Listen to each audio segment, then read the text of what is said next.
நம்ம weight loss பண்ணுறதுக்காக நிறைய விதமான டிப்ஸ் வந்து சொல்லி கொடுத்துட்ருக்கோம். ஒரு ஷார்ட்ஸில் வந்து ஓவர் வெயிட்டாக இருக்கும்பொழுது, அதாவது ஒரு 20 கிலோ 30 கிலோ எக்ஸஸாக இருக்கும்பொழுது நீங்கள் வாக்கிங் போகவோ அல்லது ஜிம்மில் போய் ஒர்க் அவுட் பண்ணவோ வேணாம் அப்படின்னு சொல்லியிருந்தோம். இது எதனால் அப்படின்னா, நீங்கள் இவ்வளோ வெயிட் வச்சுட்டு வாக்கிங் போனாலோ அல்லது ஜிம்மில் போய் ஒர்க் அவுட் பண்ணாலோ உங்களுக்கு ஜாயின்ட் பெயின், அதுக்கப்புறம் நீட் பெயின், பேக் பெயின் இந்த மாதிரி தொந்தரவு வர்றதுக்கு வாய்ப்பு இருக்குது.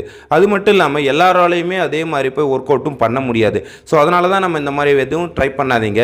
நீங்கள் முடிஞ்ச வரைக்கும் டயட்லேயே உங்களோட வெயிட் வந்து லாஸ் பண்ணுங்க. அதுதான் உங்களுக்கு வந்து ஹெல்த்தியானதும் கூட அப்படின்னு நம்ம சொல்லியிருந்தோம். இதை ஒரு சிலர் வந்து தப்பாக புரிஞ்சுக்கிறாங்க.